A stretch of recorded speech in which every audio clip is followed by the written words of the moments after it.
മുണ്ടക്കയിൽ ഇന്നലെ വരെ നമുക്ക് പ്രവേശിക്കാൻ സാധിച്ചിരുന്നില്ല. ഇന്നാണ് രക്ഷാസംഘങ്ങൾക്കൊപ്പം ആദ്യം ഞങ്ങളുടെ പ്രതിനിധി ആസിഫും പിന്നാലെ റാഫിയും അവിടേക്ക് മുഹമ്മദ് റാഫിയും അങ്ങോട്ടേക്ക് എത്തുന്നത്. മുണ്ടക്കയിലെ കാഴ്ചകൾ എന്തായിരുന്നു, അവിടുത്തെ ദുരന്തത്തിൻ്റെ വ്യാപ്തി എത്രയായിരുന്നു എന്ന് പറയാൻ ഇപ്പോൾ റാഫിയുണ്ട്. റാഫി, ഇന്ന് മുണ്ടക്കയിലേക്ക് രക്ഷാപ്രവർത്തകർക്കൊപ്പമാണ് കടന്നു ചെന്നത്.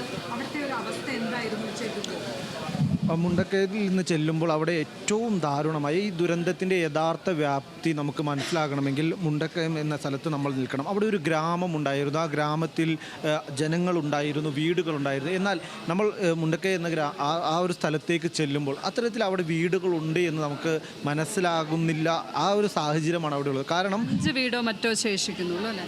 ചുരുക്കം വീടുകൾ മാത്രമാണ് ശേഷിക്കുന്നത്. 5 വീടുകൾ അത്ര തന്നെയാണ്. 10-ൽ താഴെ വീടുകൾ മാത്രമാണ് ആ പ്രദേശത്ത് ഇപ്പോൾ ഒരു വാസയോഗ്യമായിരുന്ന നിലയിലുള്ളത്. ബാക്കി എല്ലാ വീടുകളും ഭാഗികമായി തകർന്ന നിലയിലാണ്. അതിൽ 70% വീടുകളും മണ്ണാൽ മൂടപ്പെട്ടിരിക്കുന്നു എന്നുള്ളതാണ്.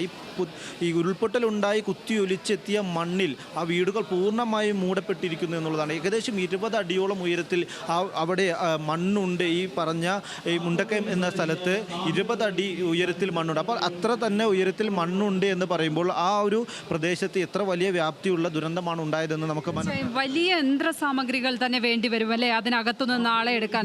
അതാണ് അവിടെ സൈന്യം നേരിടുന്ന വലിയ വെല്ലുവിളിയും എന്ന് തോന്നുന്നു. ഈ യന്ത്രസാമഗ്രികൾ അങ്ങോട്ടേക്ക് എത്തിക്കുക, അതല്ലാതെ മനുഷ്യന് മാത്രം മാനുവലായി ചെയ്യാൻ പറ്റുന്ന ഒരു പണിയല്ല അവിടുത്തെ രക്ഷാപ്രവർത്തനം അല്ലേ?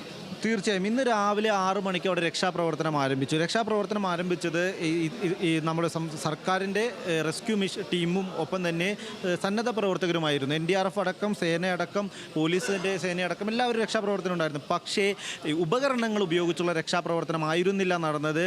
മനുഷ്യാധ്വാനം ഉപയോഗിച്ചുള്ള രക്ഷാപ്രവർത്തനമായിരുന്നു. കാരണം ഒരു ചെറിയ ചുറ്റിക ഉപയോഗിച്ച് വലിയൊരു വീടിൻ്റെ കോൺക്രീറ്റ് പാളി ഒന്നടക്കം തല്ലിപ്പൊട്ടിച്ചതിന് ശേഷമാണ് ആ വീടിനകത്തുണ്ടായിരുന്ന ആളുകളെ പുറത്തെടുക്കാൻ കഴിഞ്ഞത്. അപ്പോൾ ഇത്തരത്തിൽ ഈ രക്ഷാപ്രവർത്തനങ്ങൾ നടത്തുമ്പോൾ ഈ ഉപകരണങ്ങൾ അങ്ങോട്ട് എത്തിയാൽ മാത്രമാണ് ഇനിയുള്ള രക്ഷാപ്രവർത്തനം സാധ്യമാവുകയുള്ളൂ. ഇന്ന് ഉച്ചയോട് കൂടിയാണ് നേവിയുടെ ഒരു സംഘം ഹെലികോപ്റ്റർ മാർഗം കൂടി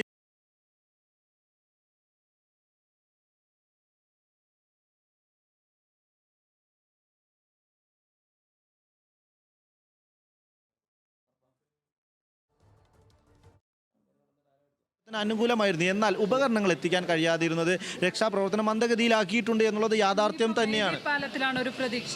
തീർച്ചയായും.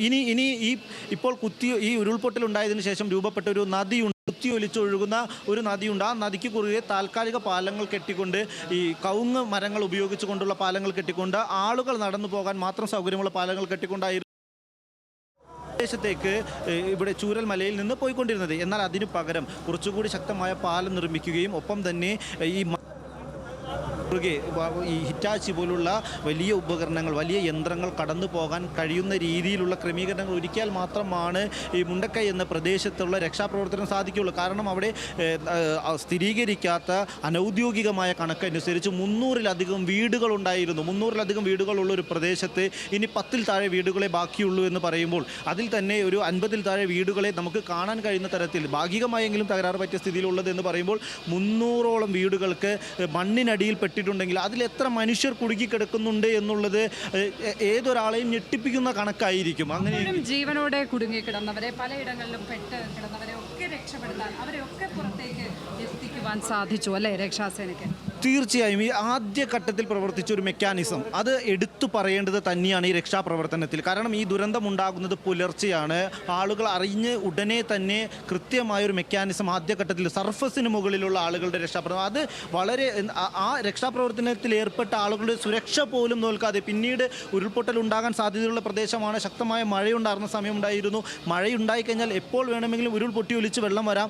അവിടെ ഈ രക്ഷാപ്രവർത്തനത്തിൽ ഏർപ്പെട്ട ആളുകൾക്ക് എന്തും സംഭവിക്കാവുന്ന സാഹചര്യമുണ്ട്. കാരണം അവർ ചവിട്ടി നിൽക്കുന്ന മണ്ണ് അത് എപ്പോൾ വേണമെങ്കിലും താഴേക്ക് പോകാവുന്ന സാഹചര്യമാണ്. അങ്ങനെ പോയി കഴിഞ്ഞാൽ ചിലപ്പോൾ അവരുടെ ജീവൻ പോലും അപകടത്തിലാകുന്ന ഒരു സാഹചര്യമുണ്ട്. എന്നാൽ ഇതൊന്നും വകവയ്ക്കാതെ ആദ്യഘട്ടത്തിൽ സർക്കാരിൻ്റെ ആയാലും സന്നദ്ധ പ്രവർത്തകരുടെ ആയാലും എല്ലാവരും ഒരുമിച്ച് നിന്നുള്ള ഒരു ഏകോപനം ഉണ്ടായി. ആ രക്ഷാപ്രവർത്തനത്തിലൂടെ നിരവധിയായ ആളുകളെ പുറത്തെത്തിക്കാൻ കഴിഞ്ഞു. ഒറ്റപ്പെട്ട സ്ഥലങ്ങളിൽ പെട്ടുപോയ ആളുകളെ എയർ ലിഫ്റ്റ് ചെയ്യാൻ കഴിഞ്ഞു.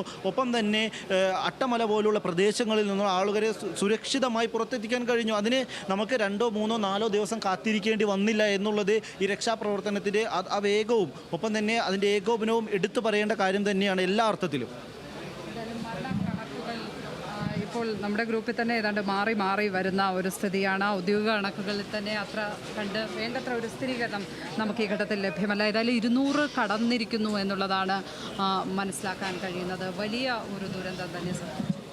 തീർച്ചയായും മരണക്കണക്കുകളിലേക്ക് നമ്മൾ നിലവിലെ സാഹചര്യത്തിൽ പോകുമ്പോൾ 200 കടന്നിരിക്കുന്നു മരണക്കണക്ക്. ഏകദേശം 250ഓളം മരണം നിലവിൽ ഇന്നത്തെ ഈ സമയം 6 മണി കഴിയുമ്പോൾ സ്ഥിരീകരിക്കുന്നു എന്നുള്ളതാണ്. അതിൽ തന്നെ ഏറ്റവും അധികം മൃതദേഹങ്ങളുള്ളത്. സർക്കാർ ഔദ്യോഗികമായ ആ കണക്ക് പറയുന്നില്ല എന്നാണ് ഞാൻ മനസ്സിലാക്കുന്നത്. തീർച്ചയായും സർക്കാർ ഔദ്യോഗിക കണക്ക് ഈ മൃതദേഹങ്ങൾ ഒരു സ്ഥലത്ത് മാത്രമല്ല ഉള്ളത്. നിലവിലെ ഒരു സാഹചര്യം പറഞ്ഞാൽ ഏറ്റവും അധികം മൃതദേഹങ്ങൾ ഉള്ളത് നമ്മളിപ്പോൾ നിൽക്കുന്ന ഈ PHSയിലാണ്.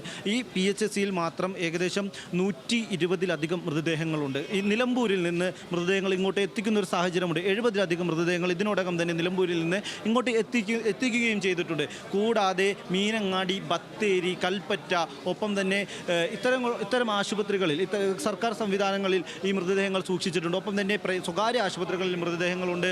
പല ആശുപത്രികളിലെ ചികിത്സയിൽ കഴിയുന്നവരുണ്ട്. ഒപ്പം ഓരോ മണിക്കൂറിലും ഈ രക്ഷാപ്രവർത്തനം നടത്തി ആളുകളെ ഈ മൃതദേഹങ്ങൾ പുറത്തെടുക്കുന്ന ഒരു കാഴ്ചയാണ് കാണുന്നത്. ഈ ഒരു 6 മണിക്ക് ആരംഭിച്ച രക്ഷാപ്രവർത്തനം വൈകിട്ട് 6 മണിക്ക് എത്തുമ്പോൾ ഈ മുണ്ടക്കൈ എന്ന ഭാഗത്ത് മാത്രം 40ഓളം മൃതദേഹങ്ങൾ പുറത്തെത്തി എന്ന് പറയുമ്പോൾ അത് ചെറിയൊരു പ്രദേശത്ത് വലിയ യന്ത്ര സംവിധാനങ്ങളില്ലാതെ നടത്തിയ പരിശോധനകളായിരുന്നു. വലിയ യന്ത്ര സംവിധാനങ്ങളുടെ സഹായത്തോടെ ആയിരുന്നില്ല പരിശോധന നടത്തി. എന്നിട്ട് പോലും ഒരു 6-8 മണിക്കൂറിനുള്ളിൽ എടുത്തു എന്ന് പറയുമ്പോൾ ഞാൻ ഇപ്പോഴും പറയുന്നു, ആദ്യഘട്ടത്തിൽ നടന്ന രക്ഷാപ്രവർത്തനം അത് തീർച്ചയായും ഒരു അഭിനന്ദനാർഹമായ രക്ഷാപ്രവർത്തനം തന്നെയായിരുന്നു. ഊർജിതമായ ഒരു രക്ഷാപ്രവർത്തനം, വില മനസ്സിലാക്കിയുള്ള ഒരു രക്ഷാപ്രവർത്തനം ആദ്യഘട്ടത്തിൽ നടന്നു. ഏതായാലും മണ്ണിനടിയിലേക്കുള്ള തെരച്ചിൽ, അത് ഹിറ്റാച്ചി അടക്കം ഉപയോഗിച്ചുകൊണ്ടുള്ള യന്ത്ര സഹായത്തോടു കൂടിയുള്ള തെരച്ചിൽ, അതാണിപ്പോൾ വേണ്ടത്ര രീതിയിൽ നടക്കാതെ ഇരിക്കുന്നത്. അതിന് പ്രതികൂല കാലാവസ്ഥ വലിയ തടസ്സം തന്നെയാണ്. ഈ രക്ഷാപ്രവർത്തനത്തിൻ്റെ വിവിധ ഘട്ടങ്ങളെക്കുറിച്ച്, വയനാട്ടിൽ ഇപ്പോൾ സംഭവിച്ചു കൊണ്ടിരിക്കുന്ന കാര്യങ്ങളെക്കുറിച്ച്, ഈ ദുരന്തത്തിൻ്റെ യഥാർത്ഥ മുഖം എന്താണെന്ന് ഒക്കെ പ്രേക്ഷകരെ വെളിവാക്കുന്നതിനായി ഞങ്ങൾ എല്ലാ സമയവും ഇവിടെ ഉണ്ട്. എല്ലാ റിപ്പോർട്ടർമാർക്കും ഈ ഘട്ടത്തിൽ നന്ദി പറയുന്നു. എല്ലാ പോയിന്റിൽ നിന്നും വളരെ സമഗ്രമായ വിവരങ്ങൾ തന്നെ ഞങ്ങൾക്ക് തരാൻ കഴിഞ്ഞു എന്നാണ് മനസ്സിലാക്കുന്നത്.